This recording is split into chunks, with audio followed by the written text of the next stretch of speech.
So it's amazing sometimes when you go back to memories that they keep on Facebook. And they kind of remind you of certain things. And so it was like 3 years ago, or 4 years ago, I think it was, that someone caught me with a cell phone, and they said I was dancing in Saturday Night Fever. And I had to clarify that. I was not dancing. I was showing them what a farmer does. You remember that? I mean, it was milking the cow, pitching the hay, and churning the butter. And so it was like, you call that dancing? No. That's so when you post things about me on Facebook, make it true. And the truth is, you never want to see me dance.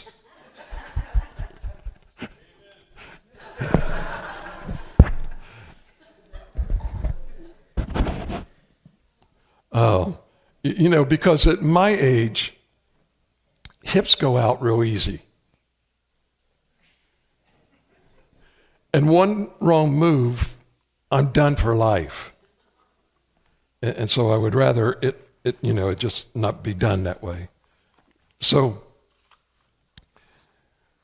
when we begin to start talking about, who's your one, and we were talking about peace,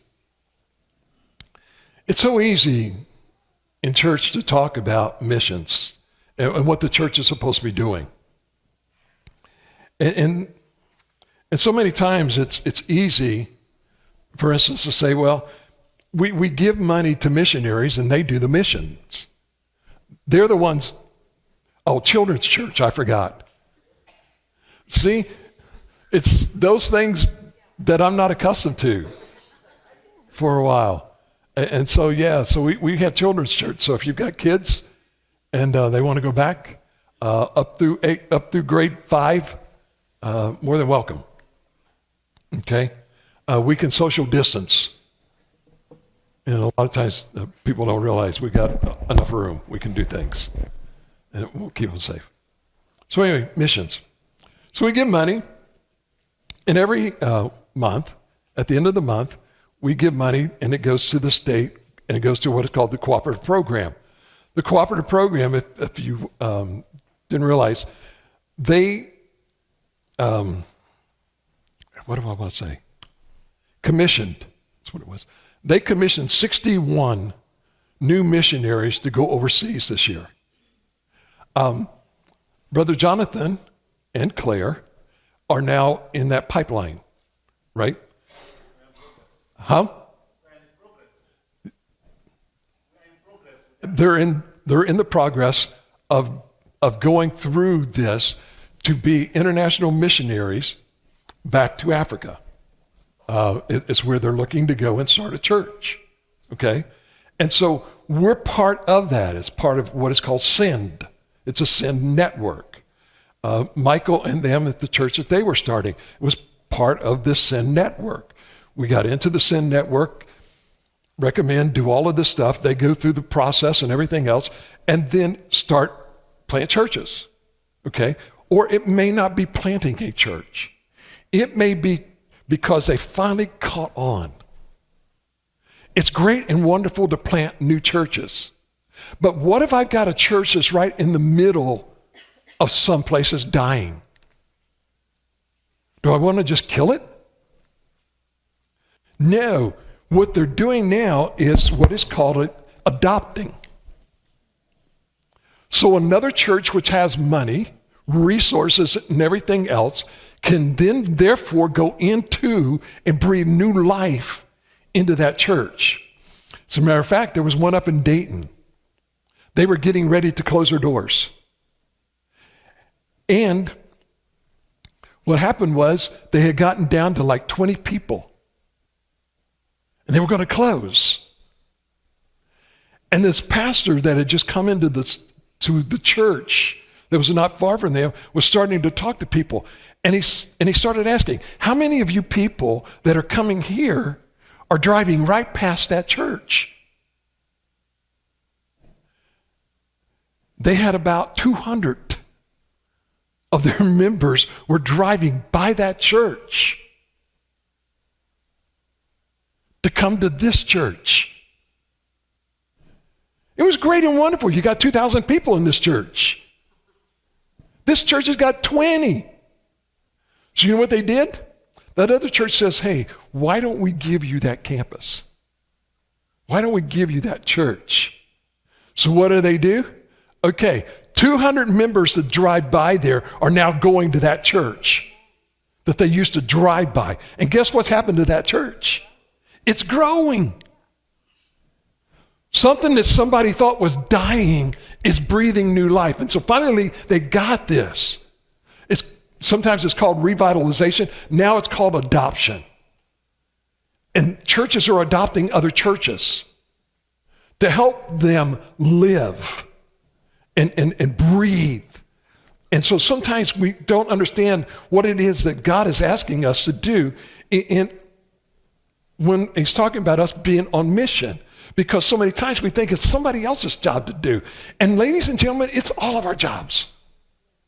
All of our jobs. Each of us are doing something, somewhere, someplace. And because it's very easy to be a cheerleader and cheer everybody else on. You think about it for a minute. Football game. What would happen if those cheerleaders got in the game?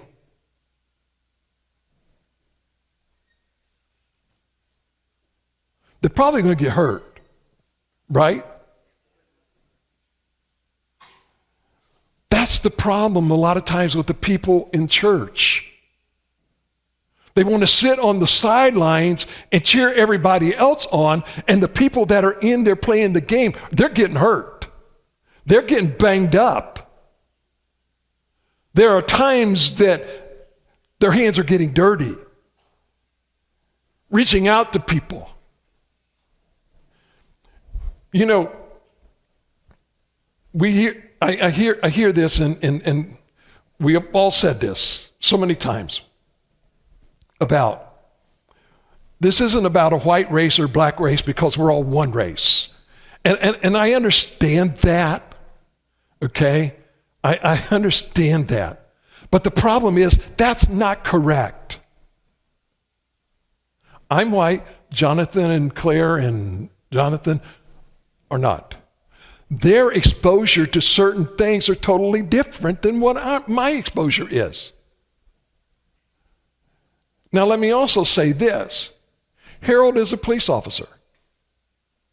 And in dealing with who he has to deal with in the prisons, right?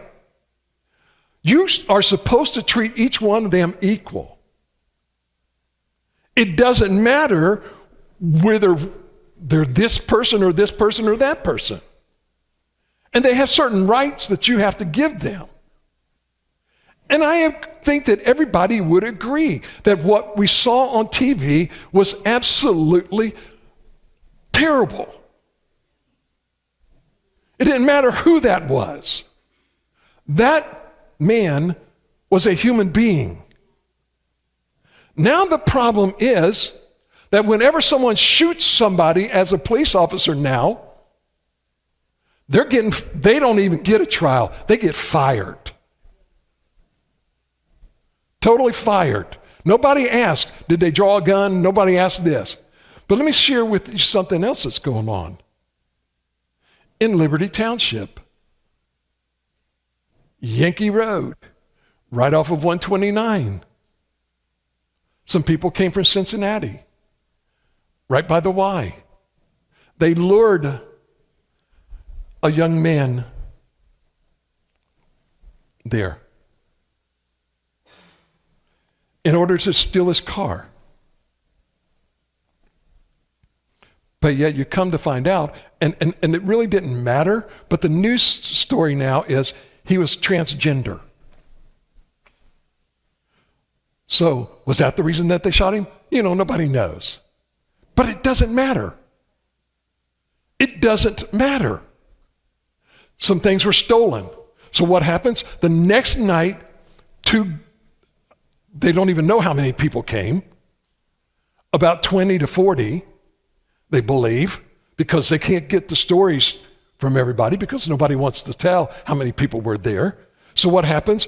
They're in a fight. One guy's getting beat. He pulls out a gun and shoots somebody. Somebody else gets killed.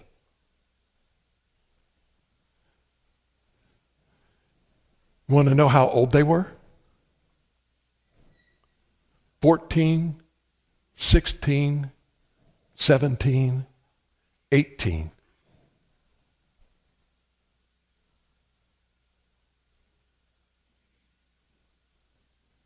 Because that's the way they settle things. This is why I say it's time for us to get off the sidelines and get into the game. Why? In Middletown, they had like 4 killings, I believe it was, within a matter of like 48 hours. One guy just shot in the middle of the street and just left there. It's happening everywhere. And it's getting worse. It's not getting better. The city of Cincinnati has had more shootings. I think it was since the beginning of these protests than they've had in a long time. And some people will say, well, that's because of the protests. No, it isn't. It has nothing to do with the protest. This is people killing each other. And the thing of it is the church sits back and says, hey, we're not allowed to meet because of this virus. But yet nobody is saying anything about the protesters that are face to face and corner to corner and spreading this and spreading that. And so we can sit back and complain all we want to. The problem is we got to stop complaining and do something. This is why we were talking last Sunday night. This is why we have to start dialogues, guys and gals. I grew up in a rough part of town that nobody dared come to our street. I don't care what color you were. You didn't belong there, we would take care of you.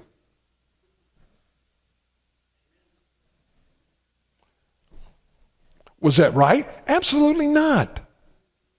They had a right to be on the street. But that's the way you grew up. And then all of a sudden you get on your own and thinking, this is so stupid. They have a right to do that. That's not my river. That's not my dam. They own it. It's part of it. But the problem is now that the church doesn't want to have the dialogue. The church for so many years has done this. You're a sinner, you're dead, dying, and going to hell. Why? Because you don't agree with me. Hold on a minute. There's a lot of things we may not agree upon. But that doesn't make you an evil person.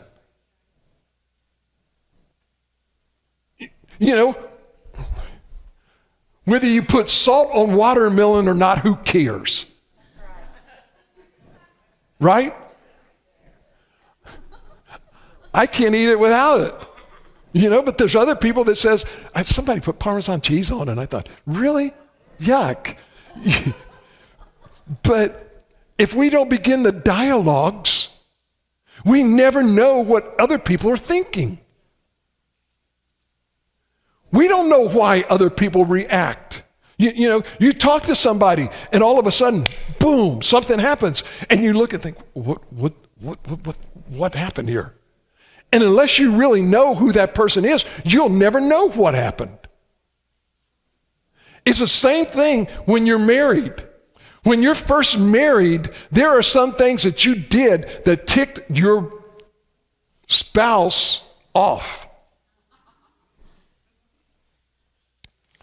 and you paid the wrath of it. And then you learned real quick, hold on a minute, why did you get upset with this? Well, let me share with you an experience that I had early on in life. And then you begin to understand with the dialogue, what's going on. And so sitting on the sideline and cheering, you never get to have a dialogue with anybody. You're just cheering and making sure that everybody's cheering along and doing the same thing that you're doing. No, because what we need to understand is we need to get on the field, okay? So if you got your Bibles, turn with me to Luke chapter 5, verse 17 through 26. If you don't have your Bibles, they'll be up here on the screen. I know I'm lazy for you guys. I'm making you lazy. I need to take it off the screen and say, get your Bibles, and read along with me. Okay, here we go. On one of those days, while he was traveling or while he was teaching, the Pharisees and teachers of the law, were sitting there, who had come from every village of Galilee and Judea, and also from Jerusalem. And the Lord's power to heal was in him. Well, just then some men carrying a stretcher, or some men came carrying on a stretcher a man who was paralyzed. Man, this is hard to read. It's easy to read, and my tongue is just, They tried to bring him in and set him down before him, being Jesus, okay? Well, since they could not find a way to bring him in because of the crowd, what did they do? They went up on the roof, lowered him on the stretcher through the roof tiles into the middle of the crowd before Jesus. Seeing their faith, he, being Jesus, said this, "Friend, your sins are forgiven." Really? Then the scribes and the Pharisees, these guys of the law, began to think to themselves, who is this man who speaks blasphemies? Who can forgive sins but God alone? But perceiving their thoughts, let me say this to y'all, Jesus knows your thoughts. He knows what you're thinking. Perceiving their thoughts, Jesus replied to them, "Why are you thinking this in your hearts? Which is easier, to say your sins are forgiven you, or to say get up and walk? But so that you may know that the Son of Man has the authority on earth to forgive sins, he told the paralyzed man, I tell you, get up, take your stretcher, go home." Immediately he got up before them. He ain't waiting around. You told me to get my bed up and get out of here. I'm gone. I'm out of here. Before anybody stops me, before anybody wants to start complaining, no, he can't do this. All I know is I can walk and I'm out of here. Y'all can argue about this later. I'm out of here. Immediately he got up before them, picked up what he had been lying on, and he went home.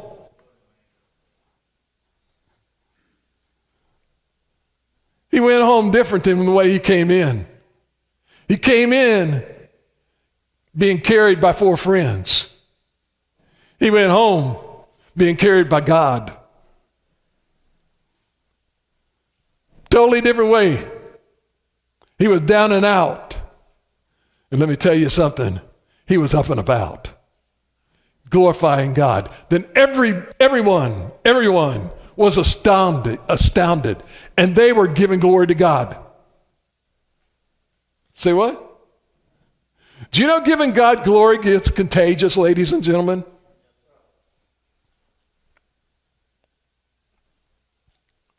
It's called crowd mentality. You know that? Did you ever think about that? When Jesus was going to be crucified, it started from the back of the room or the back of the area. A few little people saying, hey, crucify him. Crucify him. And then it started moving. And then it started moving until it became a loud roar inside those halls that even if you didn't want to crucify him, you were drowned it out. What would happen to the world, ladies and gentlemen, if a bunch of people got together glorifying God and you were the only sinner? I don't think you're going to say a word about it. Do you? You want to handle a crowd? It's a good way. Start talking about Jesus. Get some people on your side. You see these flash mobs they do where it looks like there's just one person and they're in the middle of the mall or shopping center or whatever, and they're singing a song. And then the next thing you know, here's another person comes along, and another person and another person. Strategically placed, by the way, staged and rehearsed. But it makes its point. Because even though there may have been 20 to 30 that came there to sing that song, the next thing you know, you got a bunch of people that just happen to be walking around and milling around, coming to shop and go here and go there. And the next thing you know, they got 20 to 30 people singing a song, and they don't feel so bad that they can't sing. It doesn't matter to them. All they know is, I know that song. And it's all right because I'm not the only one singing it now. I've got 20 to 30 other people, and now the next thing you know, you've got 100 people singing that song. And who cares if you can't sing? Because everybody's making you a viral person or a viral video for YouTube or Facebook. So you want to be known? Hey, you got it. But I'd rather be known for Jesus than known for something else. So we need to understand this. Number one, what happened? These men had a mission. My question to you is this: what is your mission? What is it that God has asked you to do? Because let me say this to you. Our mission drives us. If your mission is to get closer to God every day, every moment of the day, ladies and gentlemen, it's going to drive you. If your mission is to get to the top of the ladder in the job that you're in, it's going to drive you to do some things in order to get there. If you're 16 and you just turned, or now 15 and a half, if you're 15 and a half and now you're able to get your temps to learn how to drive, you're driving to that point of when am I going to be 15 and a half? And as soon as I get 15 and a half, it's talking to your parents. Hey, can you take me down there and let me get my temps? Next thing, can you put me in a car and let me drive? Because why? I want to get my license. Now, that's some kids. I don't know about y'all, but that's the way we were when we were kids. Now, today, it doesn't seem to be that way. But let me say this to you. I wasn't the one with the driving force at the age of 16. My mom and dad were. Because my mom got tired of being the taxi. And now, if I can pawn off on one of the kids to be the taxi, cool. And I thought it was great until the next thing I knew, I couldn't do anything. And then I kept asking my mom, when are we going to get a second car? She says, when are you going to get a job and pay for it? And I said, I'm only delivering newspapers. What am I going to get? I ain't going to get rich delivering newspapers. Go get a job. I thought, okay, cool. I'll go get a job. I went and got a job as a bus boy in a bowling alley. You know how many cars I bought with that thing? But I sure bought a lot of Big Macs and cheeseburgers and fries and pizza. Because what was important? That car wasn't important. I wanted to go out with my friends and eat. So I had to decide, eat or car. I already got a car. That's mom's car, so I'm going to go eat. Why? I got a girlfriend, you know? And you got a girlfriend, you got to take her out, you know? And make her think that you're cool. And that lasts about 2 days. until you're out of money. It's like, Can we go out? I don't know. I'm broke. Okay, well, I'll see you next weekend, when you get paid again. But so many times what happens is we develop mission statements, what it is that's going to do us and stuff. So we need to ask this question. And that is in Luke chapter 19 and verse number 10. Jesus had a mission statement. It's very simple. And this is what drove him. It says, "For the Son of Man has come to seek and to save the lost." Everything that Jesus did was to seek the lost and to bring them back into a relationship with his Father. So let me ask you this question. If that was Jesus' mission statement, what should be yours?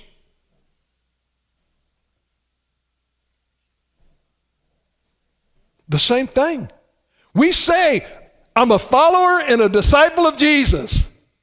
Okay, so when's the last time you talked to a lost person? You don't understand, I don't know any. That's a bunch of hush puppies. I don't know any lost people. Let me say this to you. All you have to do is get out of your house and sit on the corner of where you live, or go to the malls. They're filled with lost people. And they're going to think you're crazy when you start talking to them about Jesus. And you want to know what? We are. Why? Because we're on mission to seek and to save the lost. Now, we're not doing the saving. We're seeking them out and helping them to develop a relationship with Jesus Christ. That's our mission. That's what we're supposed to do. So we need to ask ourselves, really, what is the last, or what's the spiritual thing that God has placed on your heart? Your passion for what? Is it for the poor? Is it for the sick? Is it for your next door neighbor? What is it that God has placed, And one of the things that we need to understand is this. I keep hearing this, lately. I got people coming to me and saying, "Hey, Pastor, man, I got these dreams, bad dreams." How many since this COVID-19 stuff has hit have you had bad dreams? Cool. That means your mind's empty. Because most of the time, when you're thinking about something overactively, you're going to dream about it. Which means you're probably not an overactive brain. Well, you have to sleep first, that's true. I don't know, man. I've seen a lot of people walking around like they're in a dream state. and they can talk to you, but they won't remember where they were a few minutes after they're done. But my question to you is this. What was Jesus' dream? Matter of fact, let's go a little step higher. What was God's dream?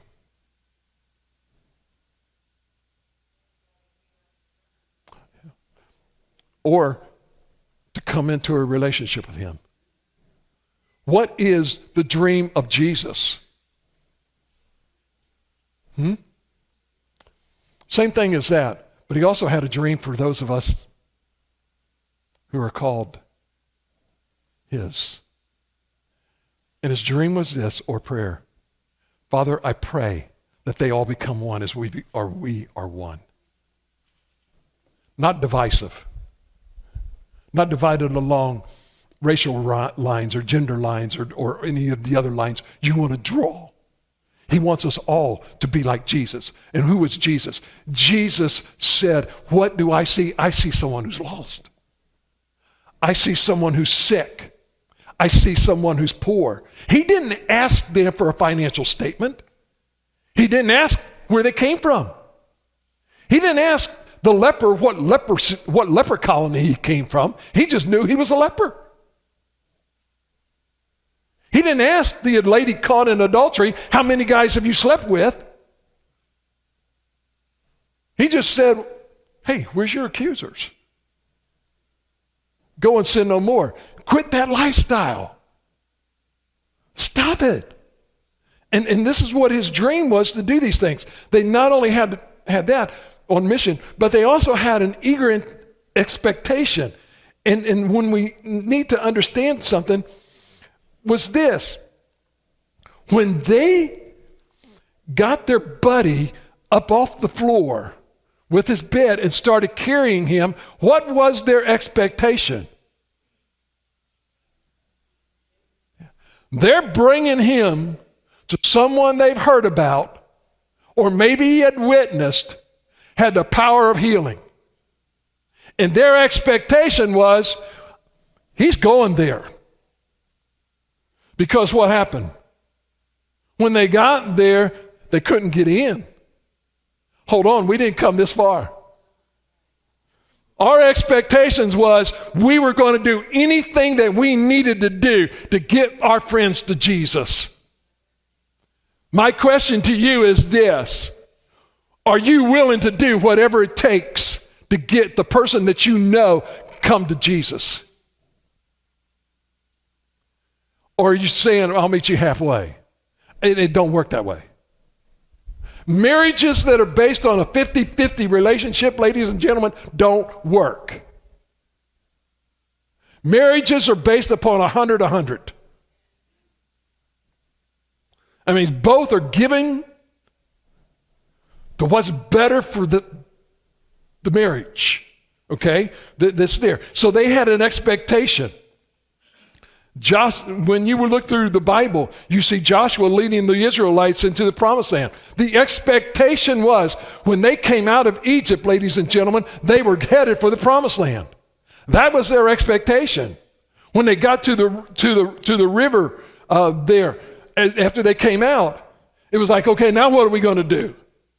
And then when they got to that point, and God said, okay, you send some spies over there and you come back and report what you've got. And they came back and said, oh no, hold on a minute. I think, yeah, God, you let us out of here and we're expected to go there, but our expectations is that we ain't going to get killed.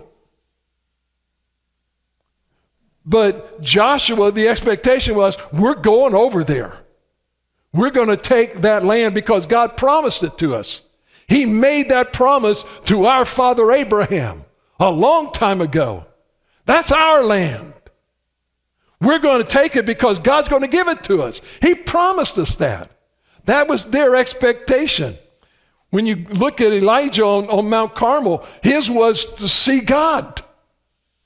We need to understand that what we do, or where we live today, ladies and gentlemen, is we live on the other side of an empty tomb where Jesus has risen. So what we see is the cross. What is my expectation? My expectation is when I lay down or close my eyes for the last moment in this life, my expectation is I'm out of here. And I know where I'm headed. That's my expectation. Why? Because that's what he promised me. That's what he said. So my expectation is, Lord, I just need to please you. I just need to work for you. I just need to copy you. Because my expectation is this: when I copy you, I'm getting blessed. And when I'm getting blessed, that's going to allow me to bless someone else. It isn't I'm going to keep it for me. It's cool. But he blesses me to give it away. Why? Because he's got a bunch more stuff stored up when I get there. The stuff down here, honey, I don't need. That's why you give it away. It's why when you walk in and you see somebody that's hurting, what do? Give it away. You may say, well, I don't have any money. I ain't asking for money. What do you have? Jesus. Share it with them. Don't keep it to yourself. Keeping Jesus to yourself doesn't do you or anybody else any good. The expectation is this. Jesus said this. If I be lifted up, I will draw all men unto me. My expectation is this. Lift up Jesus, and they're going to come to him. Lift me up, I may fall.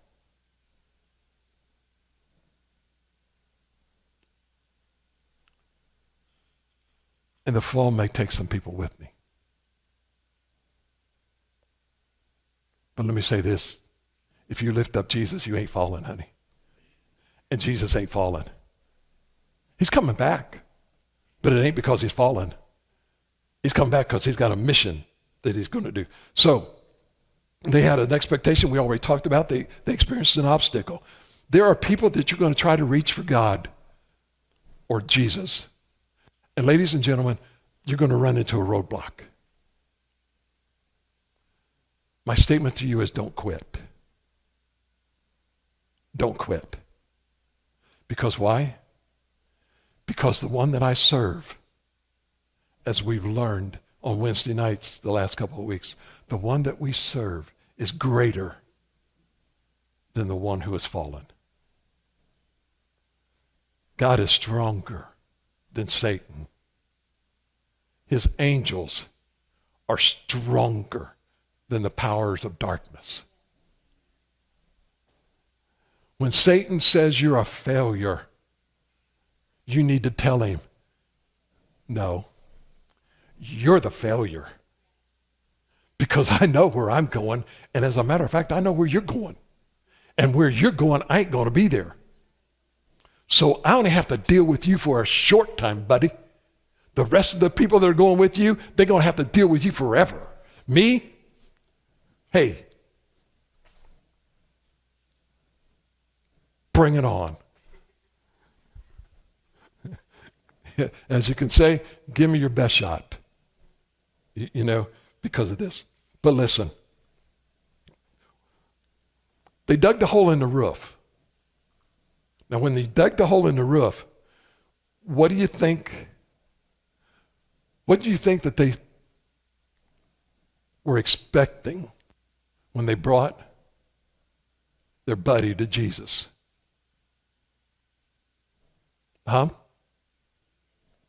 They expected that when they got him to Jesus and Jesus touched him, he would be healed. What was the first thing Jesus did?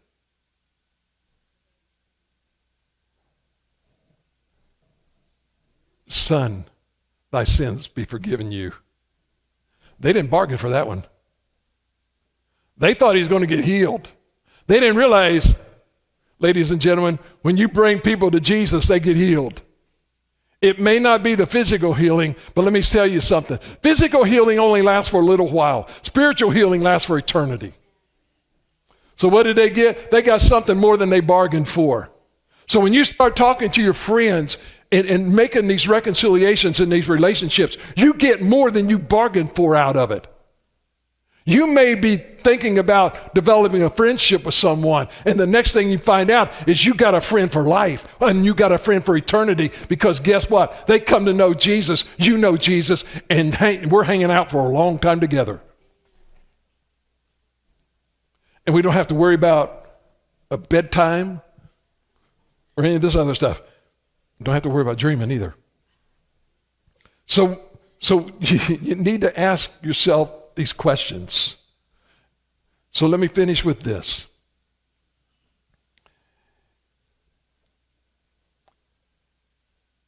It came to pass that a group existed who called themselves fishermen. And lo, there were many fish in the waters all around. In fact, the whole area was surrounded by streams and lakes filled with fish. And the fish were hungry.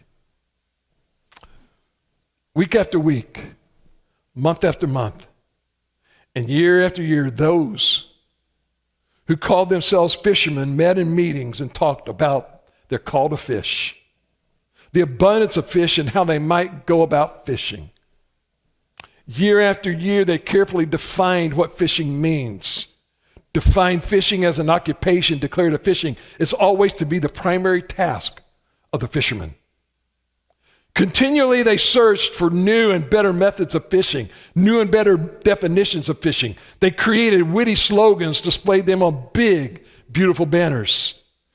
The fishermen built large, beautiful buildings. They called them fishing headquarters. The plea was that everyone should be a fisherman and every fisherman should fish. One thing that they didn't do, however, is they did not fish. In addition to meeting regularly, they organized a board to send out fishermen to other places where there were many fish. The board hired staffs, appointed committees, and held many meetings to define fishing, to defend fishing, and to decide what new streams should be thought about. But the staff and the committee members did not fish. Large, elaborate, and expensive training centers were built whose original and primary purpose was to teach fishermen how to fish. Over the years, courses were offered on the needs of fish, the nature of fish, where to find fish, the psychological reactions of fish, and how to approach and to feed them. Those who taught had doctorates in fishology, but the teachers did not fish. They only taught fishing. Year after tedious training, many graduated and they were giving fishing licenses. They were sent to do full-time fishing, some to distant waters which were filled with fish. Many who felt the call to be fishermen responded. They were commissioned and sent to fish, but like the fishermen back home, they never fished. They engaged in all kinds of other occupations. Some felt that their job was to relate to the fish in a good way, so the fish would know the difference between good and bad fishermen. Others felt that simply letting the fish know that they were nice, land-loving neighbors, how loving and kind they were, was enough.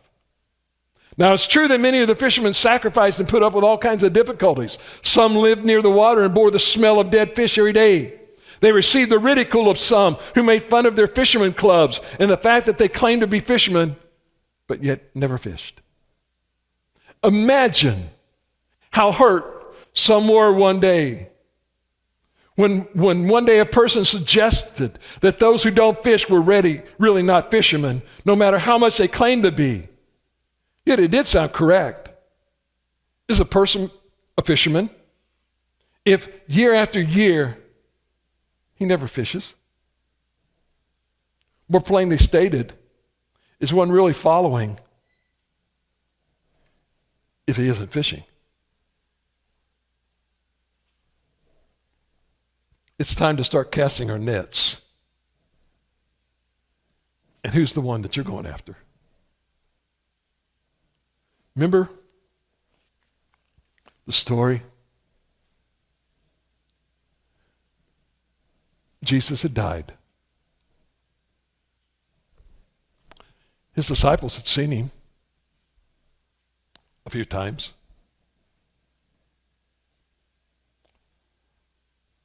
And they were kind of holed up in this house. And Peter said this. He's gone, guys. We spent the last 3 years following him, and he's gone. I'm going back to what I knew. I'm going back to fishing. The Bible said that Peter and Andrew, James and John, if you look, all of the others followed. They all got in the boat and they started fishing. Oh, they fished all night long. And they looked out over there on the edge of the water. And there was somebody there. There was a fire built. And his voice cried out to them.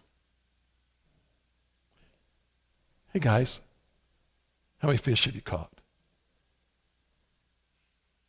Well, we haven't caught any. Well, why don't you do me a favor? Why don't you cast your nets over on that side? Listen, we're the fishermen. We're out here in the boat. You're on the water. You're on the shoreline. This is our occupation. We know where the fish are. and we've been fishing these waters all night long, surely we would have cast our nets in the right place. As a matter of fact, we've cast our nets over on that side. And he said, do it one more time. The Bible said that they cast their nets on the other side. It took everything that they could do to haul in the fish. Matter of fact, it actually counted in the Bible. It actually gives you the exact number of fish that were in those nets. It said that their nets were starting to break. Because why? They were fishing not where they wanted to fish, but where Jesus was telling them to fish. And guess what? Ladies and gentlemen, that day they became fishermen. Because Jesus had told them, remember? He told them the first day, he said, follow me and I'll make you fishermen of men. He gave them the best object lesson that he could have ever given them on that day, and that was, I'll tell you where to fish. You just follow my direction, and when you fish in the fishing hole that I tell you to fish in, honey, you're gonna get a net, and it's gonna be so overjoyed. You're gonna become a fisherman. And let me tell y'all something. When you cast your net where Jesus tells you to with the one that he's told you to cast it, and you watch them walk down the aisle, honey, it will bless your heart. It will bless your heart. When I put that post out, and people, I asked, okay, so tell me how did you meet me? Where did you meet? Didn't you respond? Did you respond? No, but Tommy and Shana did. And you want to know how I got to know Tommy and Shana? It was because of this young lady right here. She came because of those two. And they came almost different. Did you come first? Johnny's. Yeah. Johnny. He's the cause of all this stuff. And then another lady said, yes, I remember you baptizing me. Other people that have been in this church said, you were the one that baptized me. Those, ladies and gentlemen, are the things that gives you the blessings that says, you know what? I don't care how hard today is. I've got some people out here that know me. I got a friend that's moving back to Ohio. His mom is really sick. And I've known him since a real long time ago. And I said, so where are you moving to? Well, I got my house. Here's the picture of it. It's Shaker Run over in Lebanon. I said, that's about 10 to 15 minutes from where I'm pastoring. He says, I know. That'll be my home church. Because of relationships that you develop all through the years. You know, Debbie, she's the one that put this out there. I hired you. You know, and with Artie and Don Haney, you know, people that were here before, that laid foundations so that we can do this stuff. And guess what? They're reaping the benefits of everybody that walks in the door and everybody that gets saved. Why? Because they laid the groundwork. And when you and I are gone and this church is still here, and the body of Calvary Baptist Church, ladies and gentlemen, the people that are coming in and walking in, why? It's because of what we've done, being faithful. This is the question. He's teaching you to fish. My question is this: do you have a degree in fishology?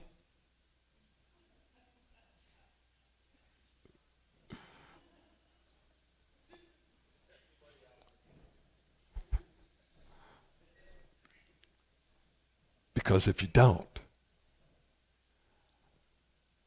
or even if you do, I was taught this a long time ago.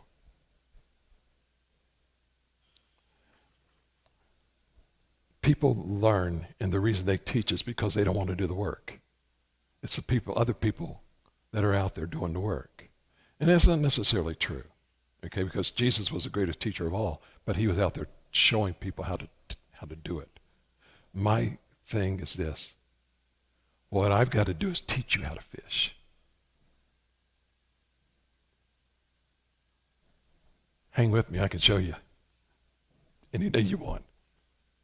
You can come and you can say, hey, I'd like to go fishing today. Okay, we can go hang out somewhere, show you how to fish. You'll say, where's the fishing hole? I have no clue. But I know God's got one, and I know he's got a bunch of fish. And can I tell you, where you're working, there's a bunch of fish in there. Where you shop, there's a bunch of fish in there. Where you live, there's a bunch of fish in there. I don't know what kind of fish they are, but the question is this: at the end of the day, what's going to happen around your fishing hole? Is it going to stink because there's a bunch of dead fish? In other words, there's a bunch of people that were living right around you that should have known about Jesus but didn't, and they died because you didn't go after them. This is who's your one. And I'm not saying stop with one. I'm saying, Lord, where are they at? Show me. Don't say that I'm a follower of Jesus, ladies and gentlemen, if you're not willing to bait the hook.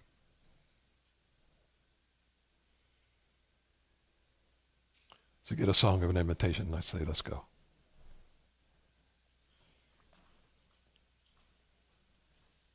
In these few weeks, I ask you to do a lot of soul searching,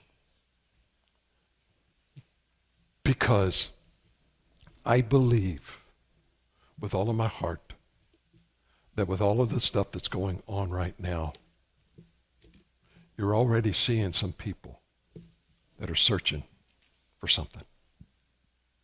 They're looking. There's a lot of people scared. And this week they scared them again. It's going to come back in the fall with a vengeance. And that's what they're telling everybody. So guess what? Everybody's getting paranoid. Here it comes. If you look at some of the places, they're already seeing spikes.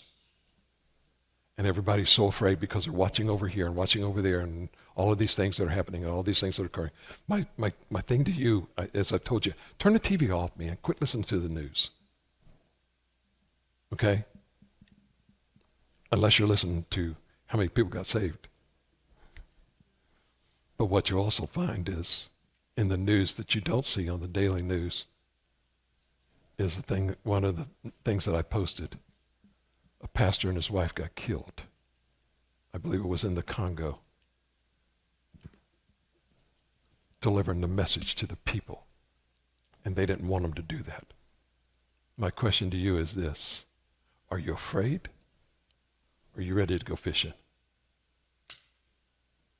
It's yours. Let's stand.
are you? Washed in His blood.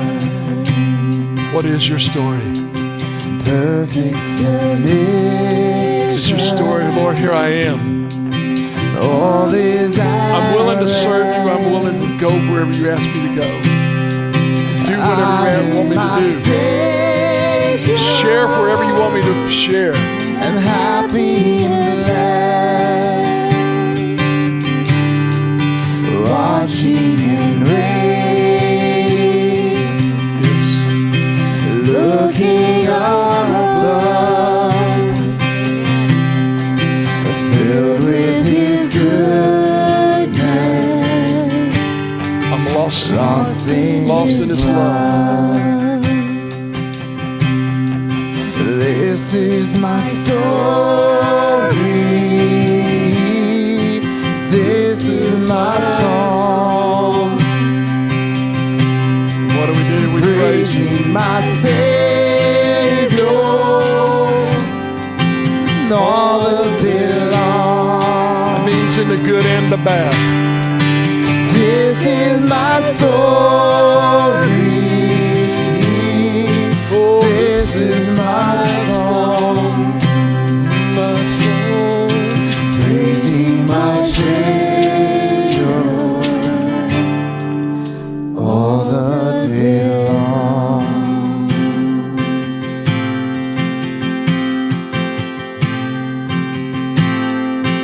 Oh, what a Savior, wonderful Jesus. Oh, what a Savior, wonderful Jesus. Oh, what a Savior, wonderful Jesus. Oh, what a Savior,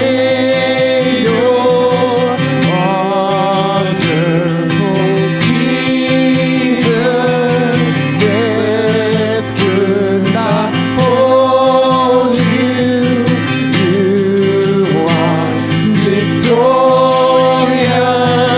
Grace to the risen King. Yes, He is. Oh, what a Savior, wonderful Jesus. Oh, what a Savior, wonderful Jesus. Death could not hold you. Victorious, grace to the risen King. Oh, what a Savior, wonderful Jesus. Oh, what a Savior, wonderful Jesus. Oh, what a Savior, wonderful Jesus. Death could not hold you. You are victorious. Grace to the risen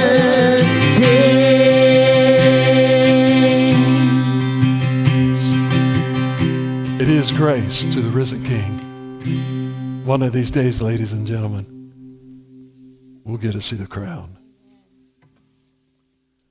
We'll get to see the mercy seat.